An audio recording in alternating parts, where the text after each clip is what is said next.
tout ce que tu aimerais, que tu souhaites faire, parce que tu es passionné, tu le fais avec amour. Et pour toi, c'est comme un jeu. Tu n'as pas besoin de faire beaucoup d'efforts.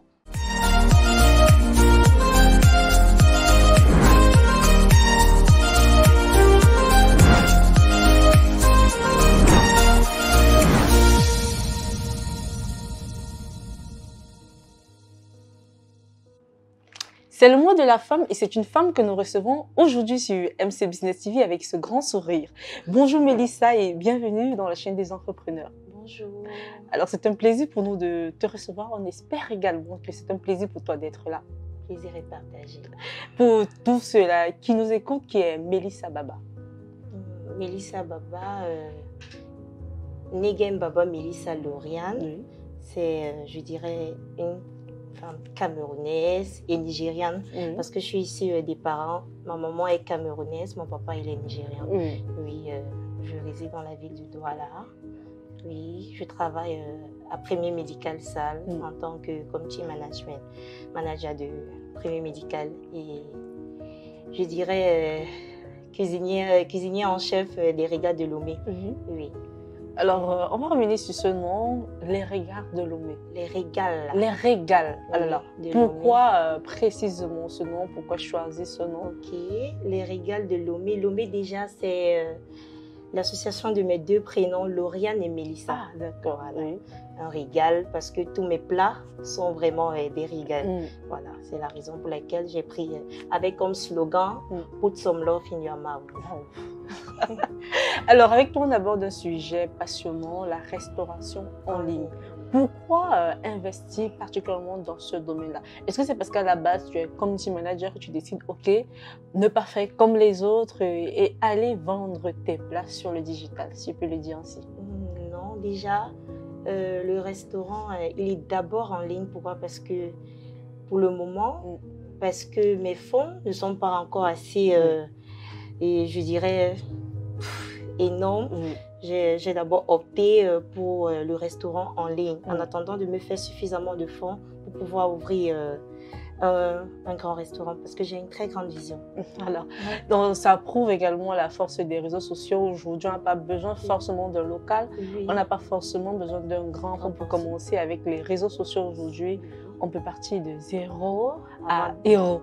Ok, qu'est-ce que ces réseaux sociaux-là t'ont apporté déjà avec ton restaurant? Oui, je dirais déjà beaucoup de clients. Pourquoi? Parce que la communication digitale est vraiment, je dirais, avec le monde qui évolue, elle est vraiment très productive, je dirais comme ça. Pourquoi? Parce que j'ai, à l'instant de 6 mois, j'ai déjà au moins 100 clients. Wow, en 6 mois. En 6 mois, j'ai déjà 100 clients. Et chaque jour, au moins, j'ai un client qui m'écrit toujours parce qu'il a vu mon flyer quelque part. Et puis, il me dit, Madame, quels sont vos plats d'aujourd'hui? Je viens de recevoir votre flyers d'un ami ou bien d'une connaissance et tout. Oui. Oh. Est-ce qu'il y a une histoire derrière ton restaurant? Est-ce qu'il y a quelque chose qui t'a motivé, qui t'a marqué et tu as décidé, malgré déjà cette activité que tu fais au préalable, de te lancer? Oui, je dirais ce qui m'a motivée, c'est cette passion que j'ai pour la cuisine. Parce qu'à chaque fois, j'avais l'occasion de faire des réceptions, de donner un coup de main à mes amis. Et puis un jour, ils m'ont dit, pourquoi ne pas te lancer dans la restauration? Parce que tu cuisines tellement bien, on apprécie tes plats et tout. Alors, je me suis décidée à le faire. Et là, ça fait combien de temps? Comme je vous ai dit, c'est vrai, j'avais d'abord commencé l'année passée. J'ai arrêté. Pourquoi? Parce que je n'avais pas quelqu'un avec qui travailler. Parce qu'avec mon travail, c'était vraiment difficile de gérer les deux au même moment. Mais 1 an après, j'ai été vraiment motivée par une de mes grandes sœurs, lui, qui m'a tellement demandé de ne plus baisser les bras. C'est vrai, c'est dur pour un début parce que c'était vraiment pas facile, vraiment pas. Voilà, du coup, c'est C'est en fait tout ça. C'est récemment 8-6 mois que vous avez lancé. Oui, le 4 juillet 2022. En moins d'1 an. Oui, moins d'1 an. Et en moins d'1 an, comme tu nous as dit, en 6 mois, tu as eu plus de 100 clients déjà. Oui, madame. Et les activités se portent beau fixe. Et il y a des jours où c'est bleu, il y a des jours où c'est noir, il y a des jours où c'est donc. Mais ce qui est sûr, ça permet de gérer les factures. Oui, c'est ça le plus important. Alors, quelles sont pour toi les plus grandes caractéristiques d'un cuisinier? D'un bon cuisinier, je dirais un bon cuisinier déjà doit d'abord être passionné par la cuisine parce que et il doit également être capable de s'adapter à tout type de clientèle et de pouvoir également gérer, maîtriser le stress d'abord et maîtriser également les différentes étapes d'une bonne cuisine, la préparation, la cuisine et oui, donc c'est un peu ça. Et déjà, un bon cuisinier également doit être bien organisé. Je veux aussi Alors, le rappeler. Tu te retrouves dans la cuisine, ta passion, parce que c'est un domaine à la base que tu aimes faire. C'est un domaine que tes amis, ta grande sœur t'ont encouragé parce qu'elles se sont rendues compte que tu excelles dans ce domaine. Mais tu ne t'es pas encore rendu compte ou alors tu ne te voyais pas faire forcément carrière dans ce domaine-là? Non, je me vois vraiment faire carrière dans ce domaine. Ça, je suis sûre. Et quelle est donc la particularité des Régales de Lomé? Déjà, comme on dit souvent, la gastronomie, c'est l'art de pouvoir utiliser la cuisine pour créer du bonheur. Alors, moi, ça me fait toujours plaisir lorsque je regarde quelqu'un en train de manger un de mes plats et de sourire. Voilà, c'est même pour ça que j'ai mis ce slogan, Put some love in your mouth, parce que lorsque tu manges un de mes repas, j'aimerais en fait, au travers de ce plat, tu te sens vraiment très joyeux parce que ce qui est sûr que quand tu manges, tu es tellement très heureux, même on oublie tous les problèmes. Voilà, donc c'est un peu ça, oui. Alors dans le domaine de l'entrepreneuriat, quelles sont pour toi tes 3 grandes qualités et tes 3 grands défauts? En qualité, je dirais dans l'entrepreneuriat, il faut pouvoir penser grand et accepter commencer petit. Déjà ça c'est une qualité que j'ai, je dirais. Pourquoi? Parce que c'est vraiment, là, comme je vous ai dit dès le départ, ma vision, elle est tellement grande. Et puis, quand je dis souvent à des amis, je suis sûre que je vais ouvrir un très grand restaurant, on me pose la question de savoir, tu vas commencer comment? Je dis que non, je vais l'ouvrir. Et puis, demain, on parlera de moi. Voilà. Donc, c'est l'une de mes qualités parce que je suis également très passionnée. Être passionnée, c'est aussi une des qualités d'un bon entrepreneur. Et aussi être très déterminé et persévérant, oui. Parce que il y a des jours où vraiment, si tu n'es pas déterminé ou persévérant, tu vas baisser tous les bras parce qu'il y a des jours carrément, tu vas vendre. Tu te retrouves à la veille d'avoir vendu peut-être 30 plats. Le lendemain, tu vends à peine 5 plats. Oui, c'est pas évident d'accepter cela tout d'un coup. Oui, mais parce que tu crois en ton projet, tu crois en ce que tu fais. Voilà. Et maintenant, comme défaut, je dirais parfois, je suis un peu dépressive. Voilà. Pourquoi? Parce que c'est pas évident. C'est vraiment pas facile. Je ressens une certaine pression au travail et puis j'ai également une pression non seulement des clients, mais également de celle avec qui je travaille. Du coup, c'est pas évident d'accepter aussi de déléguer certaines tâches. Pourquoi? Parce que si tu n'as pas quelqu'un qui croit en ton projet comme toi, il ne peut pas vraiment travailler et prendre ce projet à cœur comme toi. Du coup, c'est un peu un de mes défauts. Pourquoi? Parce que je n'arrive pas à accepter en fait que l'autre ne peut pas faire exactement comme moi. Voilà. Donc, c'est un peu ça. Et je me dis que tout peut se faire du jour au lendemain alors qu'il faut être patient. Voilà. C'est aussi... Je dirais que c'est aussi l'un de mes défauts là-bas. C'est un de mes défauts. Mais est-ce que ces différents défauts et qualités influent positivement ou négativement sur ton business? Non. Tu réussis à gérer de telle sorte que le positif impacte plus sur les négatifs. Sur les négatifs, oui. Et alors, tu nous as dit que tu étais community manager et également tu gérais ton restaurant. Oui. Comment est-ce que tu fais pour concilier ton travail et également ton projet? Ok. Déjà, je suis celle qui monte tous mes flyers, celle qui a monté mon logo. Et puis, en longueur de journée, je suis assise devant ma machine. Ce que je fais, c'est que chaque matin, avant de sortir, je me rassure d'avoir déjà préparé les 2 marmites de nourriture et puis celle qui prend le relais se charge des compléments. Maintenant, moi étant au bureau, parce que je gère également les clients de l'entreprise, de mon entreprise sur les réseaux sociaux, ça me donne également la facilité de gérer également les miens. Parce que tout passe par le digital. Oui. Du coup, je reçois, j'ai un compte professionnel, un numéro professionnel, oui. C'est de là que viennent toutes les commandes et puis je les envoie parce que j'ai un groupe où j'ai mis celle avec qui je travaille, oui, pour pouvoir gérer les commandes. Je prends les commandes, je l'envoie et puis elle se charge, je fais les livraisons avec ça veut dire que pour pouvoir cuisiner, il faut se réveiller très tôt. Voilà. Je suis debout tous les matins à 5h30.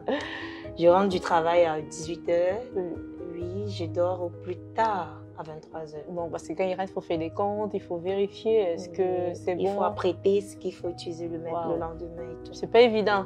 Mais du moment où la vision est grande, il faut faire des sacrifices et des concessions. Alors justement, tu as parlé de ta vision qui est assez grande. Est-ce que tu peux nous en dire plus? Quelle est réellement ta vision? Comment est-ce que tu te vois dans 2, 3, 4, 5 ans? Oui, ma vision, c'est de devenir une référence dans la ville de Douala au Cameroun pour les gastronomes des plats camerounais et nigérians surtout, oui. Comme je vous ai dit au départ, je suis issue de deux pays, Cameroun et Nigeria, voilà. Du coup, j'aimerais vraiment être une référence dans la ville de Douala, avec également développer le service traiteur pour les mariages, les anniversaires et j'en passe, voilà.